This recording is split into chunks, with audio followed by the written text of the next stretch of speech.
What is going on, everybody? It is Jason, joined by Benji. Yes, John, guys, after watching this episode, he went down to the courthouse and he said, you know what? I'm changing my name to Benji Orlando. And you guys, my new co-host is Benji. How are you doing today, Benji? Don't call me Benji. I will call you Benji. I love the dance that you were doing. Benji. And Benji was his name. Oh. I like the dance that you were doing off air. Thanks, man. I like our theme song. You were doing this little robot dance. It was cute, as my aunt would say. Oh, that's cute. But Jason, how you doing, man? Dude, I'm doing fantastic. Another day, another dollar. Well, things all good in the homestead? Yeah. Today, right now, they are. Oh, okay. Well, it's what, day by day? Yeah, it's all you can really ask for, John. It's all you can ask for. Like the old sitcom, one day at a time. Right? Right. All right. So, man, what have you been up to? Me? Well, I have had a lot of projects going on. As I told you off air, I had every intention today of going to a great comic book convention that I go to every year. I couldn't go yesterday. I was going to go today. It's called Space, the Small Press and Alternative Comics Expo. It's all about indie comic book creators meeting here in Columbus, Ohio.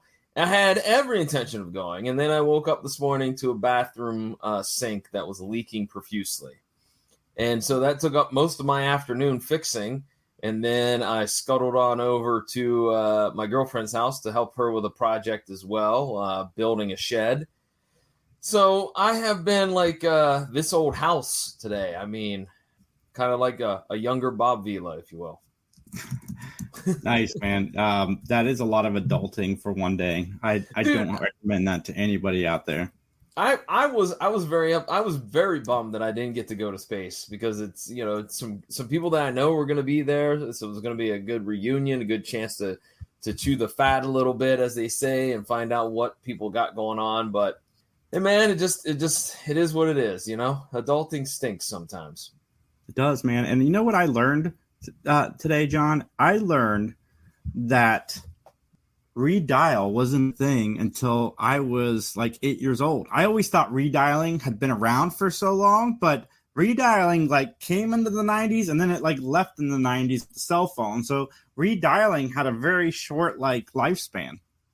Well, I think it's because you had to have push-button phones. I don't think rotary phones had any redial function, so it all had to be the push-button cordless phones that have redial, which plays right into our episode for this week on Mattalk. So, Jason, do you want to just go ahead and jump on into it? Not yet, John. I want to, again, recommend the show Elsbeth to our audience. Guys, after 4 episodes, it is 1, the best reviewed show of the year so far. 2, it was renewed after 4 episodes. This is a throwback to the kind of shows that John and I are talking about every week when we do this show. Guys, go check it out. If you like Columbo, I promise you're going to like Elsbeth. I promise you. She is just as quirky, and it's a throwback show. Like, I wish, like, instead of making a show where they called it Matlock, even though it's not a Matlock reboot, we've talked about this, kind of just wish they'd just make a show about a Southern lawyer and just have it kind of be like a spiritual like successor to Matlock without actually calling it or making it a reboot. And that's what Elsbeth feels like. It feels like a spiritual successor to all of that shows that we followed growing up. So guys, go check it out. It's good. It's a very, very good procedural show. Okay, so you got I knew you were going to get hit up one more time, Elsbeth. I knew it. And that's fine because I have nothing to talk about in terms of what I've been watching because it's NHL Stanley Cup playoff time. So I'm watching tons of hockey. So that's all I've been watching. Don't just because you're not a sports guy doesn't mean that I can't enjoy the greatest sport of them all, hockey. So I mean, to be fair, man, hockey is more entertaining than golf. Yeah. I agree with you on that one. 100%. Golf, not a big fan of golf. Hopefully, I went to a hockey game and I had fun this year. Like, I know. I was rooting for the wrong team, but I was having fun. Well, no, technically you rooted for the right team. More on that later, ladies and gentlemen. But I was rooting for the winner. Yeah, well, we were the ones winning.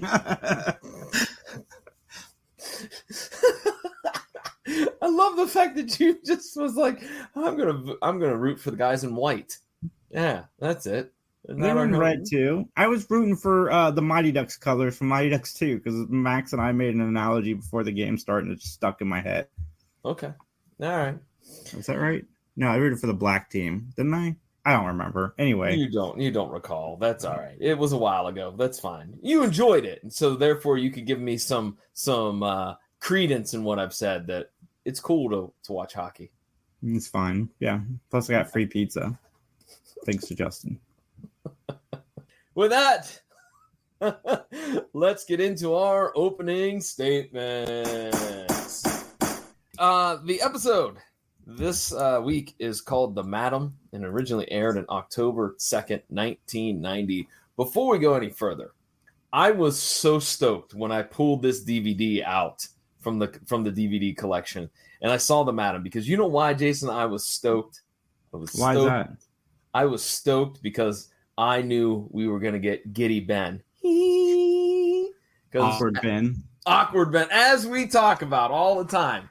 Ben has this kind of juvenile naivete when it comes to sexual things. And, well, a madam running a brothel and hanging around prostitutes is pretty giddy for old Ben.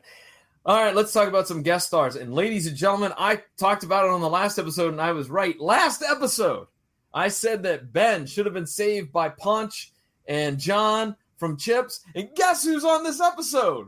None other than Robert Pine will be playing the role of State Senator Jeffrey Paul. And as we all know, ladies and gentlemen, he is Sergeant Joseph Getritter on Chips. He also, though, has played other roles such as Captain Wentworth in Lakeview Terrace, Danny on the new Magnum PI, Buddy on Finding Carter, Gerald Halpert on The Office. He was the Secretary of Agriculture on 24, and he has over 200 more credentials to his resume, Jason. Nice. Yeah, I'm looking at his IMDb right now, and he was Bold and the Beautiful. They love pulling people from soap operas. Uh-huh. Well, let's move on to another individual here that's one of our guest stars. The gentleman's name is Kip Gilman.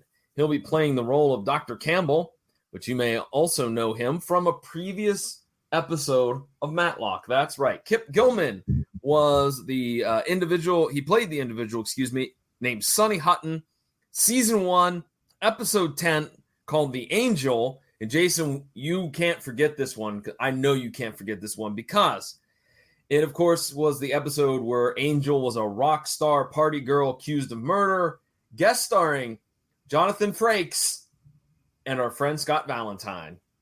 But he was also Dr. Hank Kaplan on the show Nurses, Dr. Jacob Christmas on Trapper John MD, Dan Zinger in the movie Parker, and he has over 50 other credits to his name. Season 1 of Matlock, though, is rough. Yeah, there were some bad episodes in that season. Yes, absolutely. All right, well, let's move on and talk about 2 other guest stars.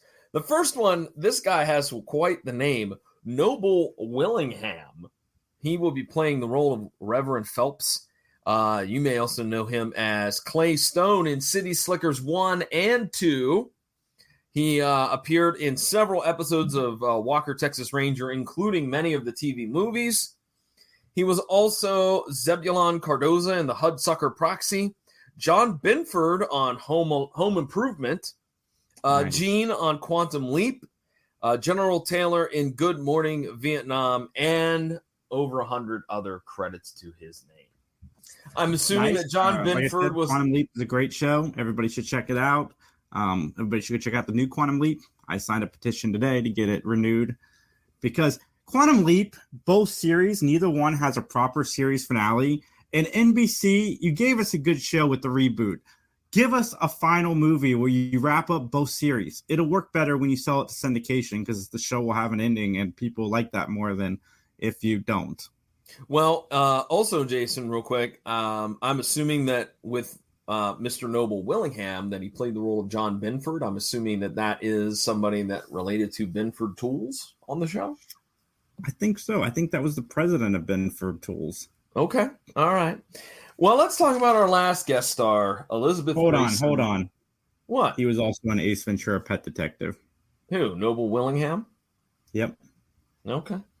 Let's talk about Elizabeth Grayson as Janie Ladd. She will also be known as Amanda, and I hope I'm pronouncing this name correctly, Darnew, on the Highlander TV series and Highlander the Raven TV series. I had no idea there was a second Highlander TV series. Did you?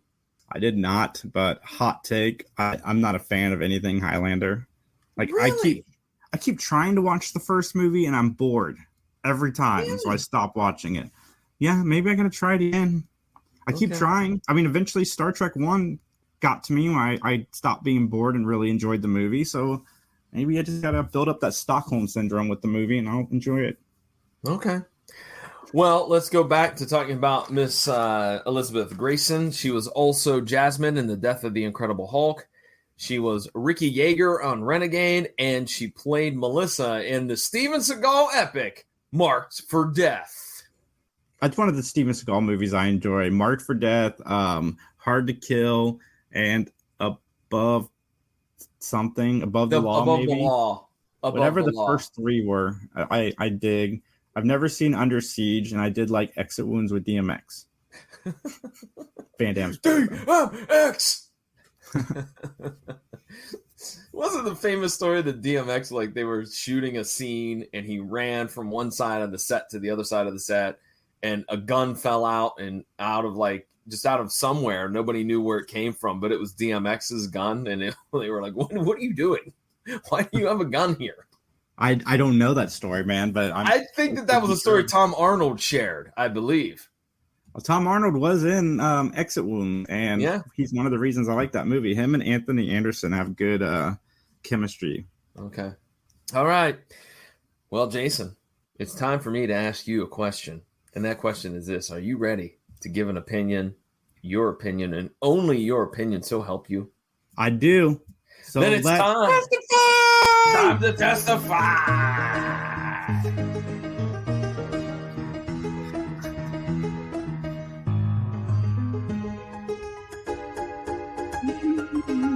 All right, ladies and gentlemen, the plot of this episode is Ben finds himself defending a madam accused of murdering one of her prostitutes. And with that,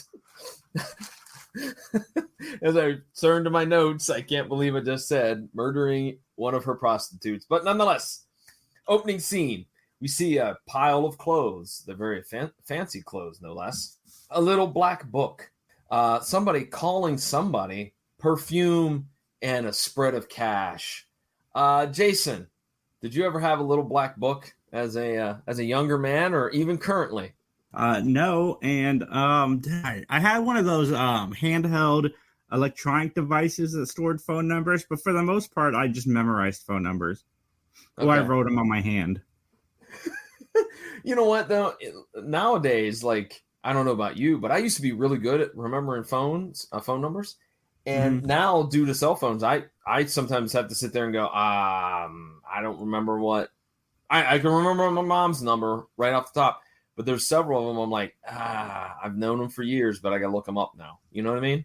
I know my mom and dad's number because they haven't changed since I was younger, but I don't know if I could tell you what my daughter's phone number is without my phone.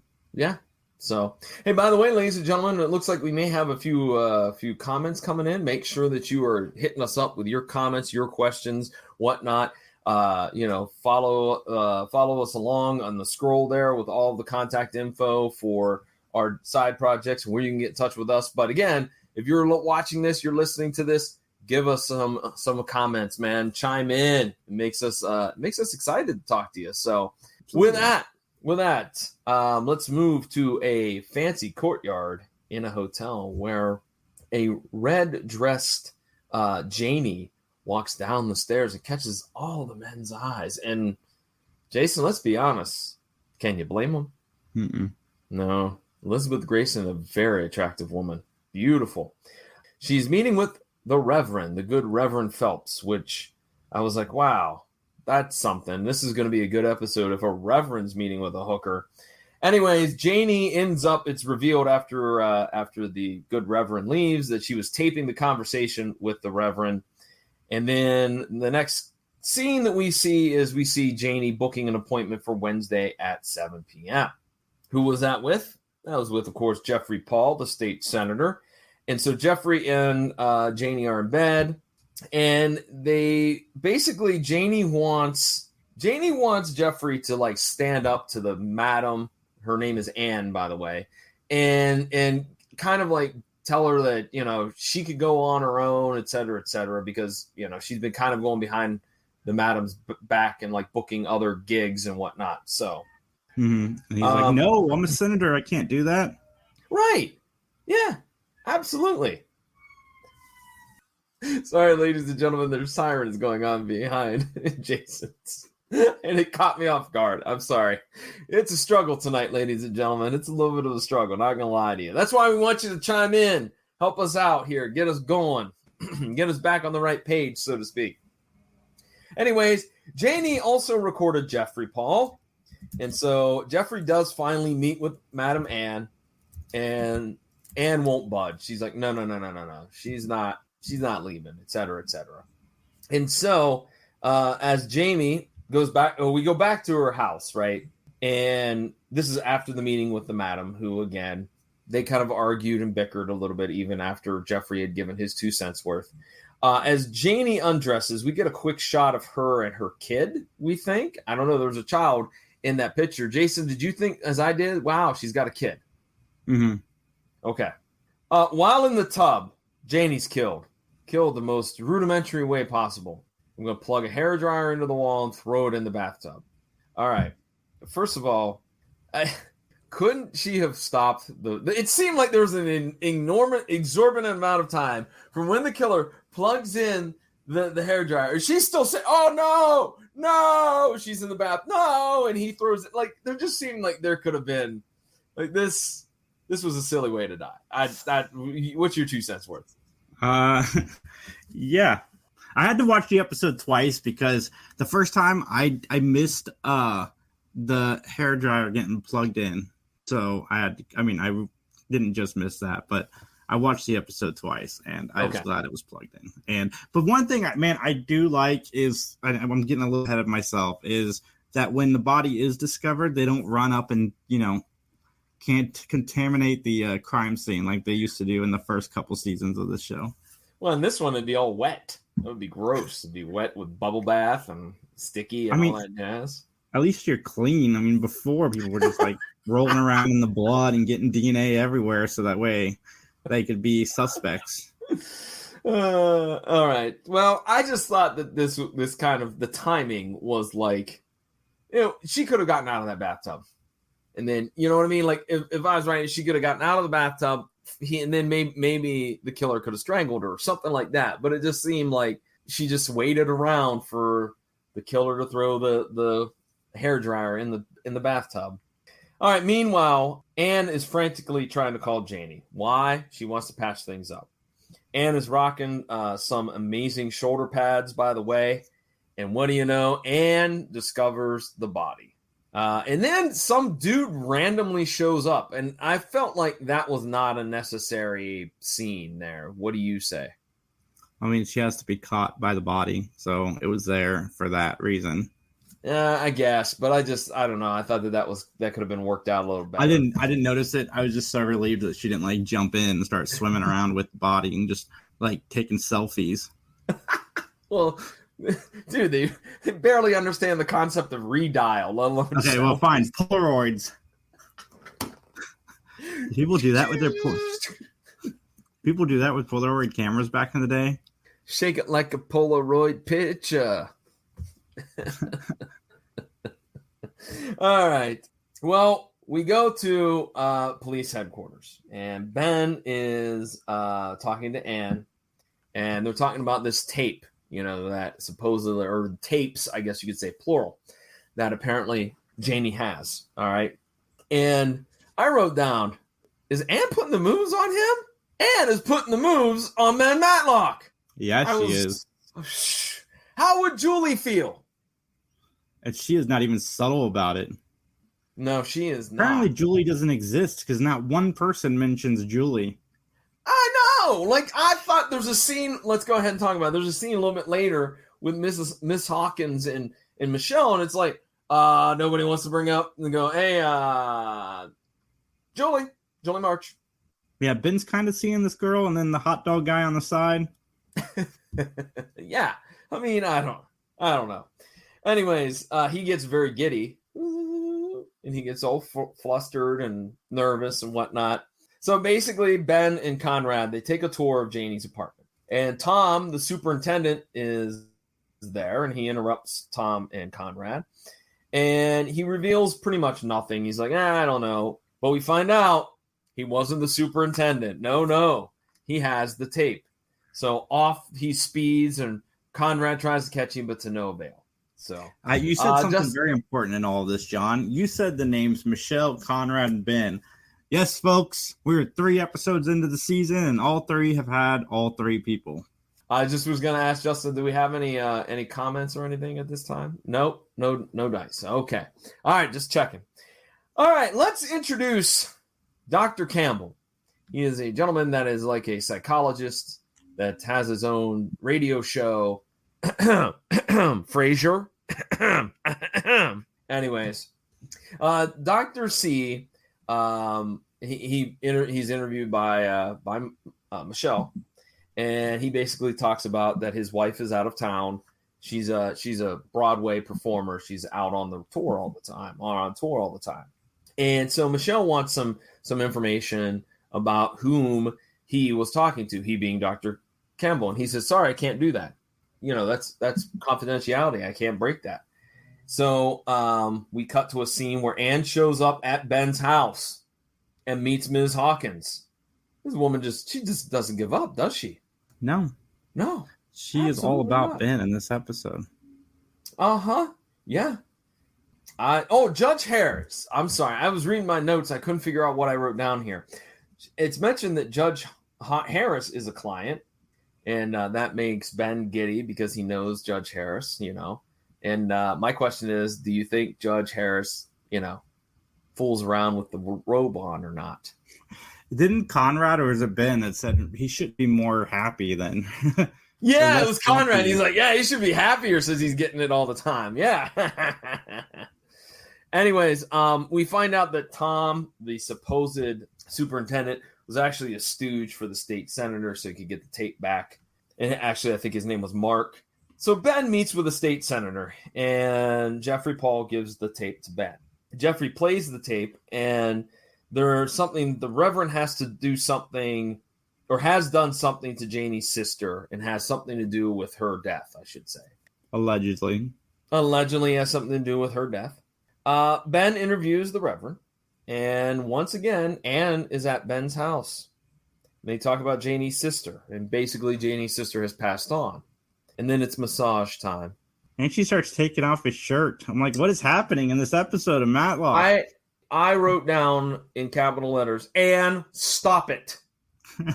Stop it. You home wrecker.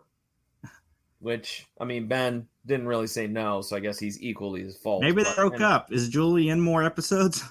I don't know. She is, yeah. I know there's a couple more that she's in. Anyways, Ben lets Anne down easy, but to no avail, because she says, I like you, Ben. And she puts the moves on Ben some more. So we cut to a scene where Michelle meets with a gentleman named Mr. Sinclair regarding his appointment with Dr. Campbell. He's the guy that was on the phone at the night of the murder. He was the one that was talking to Dr. Campbell. Mm-hmm. And Sinclair kind of gives an alibi for the doctor. He's like, well, he was on the phone with me around 6:30. We were on the phone for a while, blah, blah, blah, blah. So Ben and Conrad, they're going over the case when he gets a gift. A gift arrives at the door. And so Ben opens them, and they are silk pajamas from Anne. And she leaves a note that she has an exact same pair as well. She should reunite them together. Man, she's not subtle. Like, she is coming on to Ben so hard. No, she should just be like trench coat, naked, at the front door. Knock, knock, knock. She might as well at this point. I love that Conrad just so wants to make fun. And Ben's like very grumpy. In fact, Ben says, and I quote, "You tell anyone, I'll kill you." Oh, man. So we cut to a scene where Ben watches a mystery man outside Janie's apartment. So he calls Bob Brooks for backup, and he goes inside. And we find out that mystery man is Reverend Phelps. Reverend Phelps is packing things up. And Jason, are you ready for maybe what was the biggest twist that I have seen in a Matlock episode in some time? Sure. We find out that Reverend Phelps is the father of Janie Ladd. And basically, so that he mentions to Ben, he spills the beans. He's like, look, I was a drunk. I was abusive. My wife had to get a restraining order against me. My kids had nothing to do with me. Janie's sister killed herself. It was all my fault. And over the last, few years, I've managed to put my life together, and I'm here as a man of God, et cetera, et cetera. And Bob Brooks shows up, but to no reason. It's a false alarm.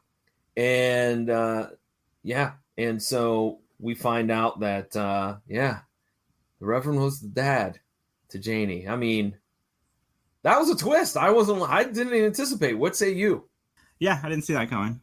Yeah, I mean, geez, oy. That's a fall from grace. And to boot, I think they mentioned you want to. Hey, Dad, you want to talk to me? 300 on the table. That's it. I mean, that's cold-hearted. I mean, time is money, my friend. Time is money. If I was making $300 an hour, you best believe somebody's paying me if we got to talk. And I don't want to talk to you. I'd have to give you $300 to be on Mattalk? No, I like you. I'm saying if I didn't like you. Oh, okay. All right. Thank goodness you like me. Hey, we might like you too. In fact, we would like you to send us an email and let us know what you think about this episode. Jason, where can folks do that? You guys can email us, benmattalk@gmail.com. Put Benji in the subject line and let me know what's up. Don't put Benji in the subject line. Anyways, let's meet a gentleman named Mr. Ginsburg. All right. Now, Mr. Ginsburg was interviewed by Michelle. He is like the station manager, and he reveals that Dr. Campbell did his show, but left right after because he was sick. And even Mr. Ginsburg claims that he checked in on him a couple of times. So Bob Brooks and Ben, they talk at Janie's apartment, and Ben goes to use the phone. And he hits the redial button to see who called last. And it appears he did it on accident. But this will be the final clue that Ben needs to be victorious in the courtroom. We cut to the courtroom. Ben is questioning Dr. Campbell on the stand. And basically, it's revealed that Dr. Campbell was having a fling with Janie. Matlock mentions, hey, man, wouldn't that be something that if your listeners, the folks who rely on you for your help in their troubled times, well, how would they feel if they knew that you were banging a prostitute, that you were cheating on your wife with a prostitute? How would they feel? It would hurt your business, wouldn't you? Jason, what do you think so far of this line of questioning? Yeah, definitely hurt his business. And good, you get him, Ben. Yeah, get him, Benji. Yeah. By the way, I don't know if we've talked about this because I think it happened already. But Benji is the nickname that Ann gives Ben. It was after massage time actually, and he was like, "Don't call me Benji," right? So I wouldn't appreciate that either. We're going back to the courtroom here. Dr. Campbell left after his show due to his illness. The alibi was that Dr. Campbell was on the phone with Sinclair, but then Ginsburg had called many times, 3 times as a matter of fact, at about 10-minute intervals, and there was no answer. He was calling to check in on the good doctor. So Dr. C called Sinclair from Janie's home phone because Sinclair's number was the last number dialed in the redial button. And again, as he dials the number, the redial number, Sinclair's answering machine picks up. Since it's local calls only, there is no direct record of who called who. I call BS on that.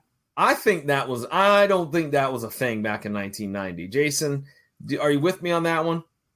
I don't know, man. I really don't. I know that they definitely kept track of long distance calls because they used to really get you with those. But as far as local calls, I don't know. I was 9. Oh, okay. Yeah, I mean, I was young too. I don't know. I was 37, older. I was 37 actually. Yeah, I was always griping about the phone bill. Like you darn kids, get off the phone. Stop calling parts unknown. Anyways, yeah, I just felt like that was something that they could look back in and get records from because they pull lugs all the time in other cop shows in the 1990s. I would just think that Anyways, okay. Later 90s though. Well, no, it's 1990. Maybe, I don't know. We should fact check that. I'll let you do that. While you do that, I'll wrap up with our last couple of notes here. Anne kisses Ben as she's excited that she got off, and then this little joke was very, very funny. A bientôt, which is a French word for see you later, and Ben said a bientôt to Anne, and then tells Michelle that it means the check's in the mail. No, that's not correct, Ben. But nonetheless, one final chuckle for the episode known as the Madam. So Jason's hard at work trying to solve the mystery of if there was local calls that you could trace in 1990. And while he's doing that, Justin, just going to see, is there anybody, no comments? All right, no comments. Ladies and gentlemen, you go ahead and throw them in here. If you got something to say, join us. All right, Jason, what have you found out? I found out nothing, John. All right, well, you know what? Let's table that for later. We'll come back to that, shall we? As to whether local calls could be pulled for evidence in a homicide, so to speak. So, Jason, is there anything else that you want to talk about real quick, or shall we throw it to our closing statements? I'm trying to think. Like I said, I just can't believe Redial is what did this guy in. And I just found that all fascinating. Like, you see this little button here? Do you know what it does? I can't read it. Check my glasses. But do you know what this does? It calls the number that was last called. So I'm going to call this number. Oh, wait. You called from her place. Darn. But is that even... Again, this isn't going to take away from my enjoyment of this episode. Can you even use that as evidence? Because technically, Ben could have dialed that number when he went into the other room and then hit redial and the client would be free. But, again, it was a cool move. I dug it. And, I'm just surprised that redial was so new in the 90s. Like, I had no idea. All right. Well, with that then, ladies and gentlemen, let's get to our closing statements. This is the part of the podcast where John and I will rate the show on a gavel system. 5 gavels means we absolutely loved it. Negative 37 gavels means that we are going to become hobos in Atlanta. John, how do you rate this episode? Wait a minute. We were hobos last week. Now we're going to be homos again this time? Yeah, we're somewhere else, though. Oh, okay. Nah. We didn't do Mattalk last week either. So you must have I meant last time, 2 weeks ago. All right. Not your dream. Huh? Nothing. Okay, I'll let that one pass. I gave this a 5. I really liked this episode. I thought Anna and Ben, like, that was worth a few chuckles. Janie, wow, what a great performance, even though she was not in the episode very long. But just she carried herself as I would say that she carried herself much like a prostitute. Like, I felt like she had the role down pat. I thought the plot was really good. We have this tape. We don't want it to get out. I agree with you. I think the solution was way too easy that, Redial did this guy in. I thought the same thing. I thought it was kind of cheesy and way too easy for Ben to get a victory. But overall, I really liked it. I give it 5 gavels. You know what? I was going to give it a 4.5, but I'm going to give it a 5 as well because you're right. This was a good episode. It was funny, a little bit lighthearted off of the seriousness of the previous episode. And I really like Matlock seasons 4 and 5 so far. Like, it's really good television. Making Andy Griffith a story supervisor is the best thing that ever happened to the show.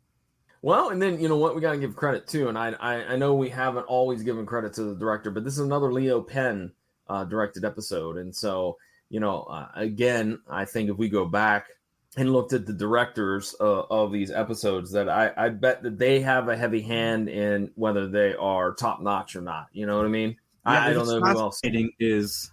John and I, we did like the first 3 seasons, most of the episodes, obviously. But what's fascinating to me is that seasons 4 and 5 so far have been the best written and probably overall the best entertaining. But for some reason, you only hear about the episodes from season 1, like The Judge, The Sisters, and there's a few others. Like, guys, we need sleeping on season 4 and 5 so far. And even 3 was a huge step forward in the storytelling.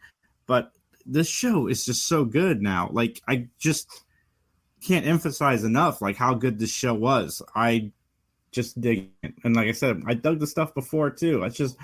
It's almost, don't want to say it's a different show, but just the writing is so much better than the well, you know what, I'm looking up real quick to see Leo Penn's credits, and he's a heavy hitter. 27 episodes of Matlock, 9 episodes of In the Heat of the Night, a couple of episodes of Diagnosis Murder, Columbo, about 3 episodes of the original Magnum PI, 9 episodes of Trapper John MD, 3 episodes of St. Elsewhere.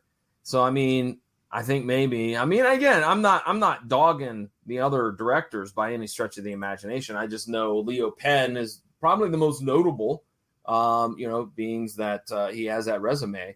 So I don't know. Yeah, season 5 is off and running just as smoothly as 4 and even 3. But with that, Jason, let's talk a little bit about our own podcasting project. So what's going on with the 3 Geeks podcast? I was looking up an email for Leo Penn. I found out he passed away in 98. Rest in peace, sir. 3 Geeks podcast. You guys can find us live every Saturday at 7 p.m. I am doing 5 interviews this upcoming week, and you're going to enjoy all of those very, very, very, very soon. And I'm actually doing a live interview Tuesday at 8, I believe, is the time for it. But it's going to be a lot of fun. Definitely come hang out with me at 3GeeksJ, at 3Geeks Podcast. You guys can follow our producer down below. He checks his social media about as much as my grandfather does, which is once every year. So, guys, go check that out. John, what about you? Well, the PVD Cast is my own personal podcasting project. It's available. The spoiler alert, don't add me. That's from Justin, ladies and gentlemen. You can add me. Absolutely. You can add Jason. He loves it. And but not Justin. No. He wants to be the mysterious man behind the curtain. PVDcast.com or wherever you find great podcasts, give it a listen. My NHL preview 2 weeks ago is up there if you want my 2 cents worth on who I think is winning the Stanley Cup. This past week, Frank James Bailey is a comic book writer, and he returned for another appearance to talk about his new project, Olivia, the Mighty Kraken. So check that out. Yeah, that's all I got, man. Dude, that you and that guy message each other a lot, because I'm on the PVD Facebook, and there's a lot of messages that come in. Yeah, Frank was very, very excited to come on this time because of this new project, and definitely check it out. I mean, the episode and his projects. He's got a couple different things that's out there. Olivia the Mighty Kraken. He's got Turkana, which is a family-friendly comic book, superhero comic book. So check him out. Definitely. All right. With that, then, Jason, shall we get on out of here, man? We shall, John. Everybody out there, stay classy, enjoy each other, and have a great day. And as they say in church, what? What did I just say? As they say in court, nothing further.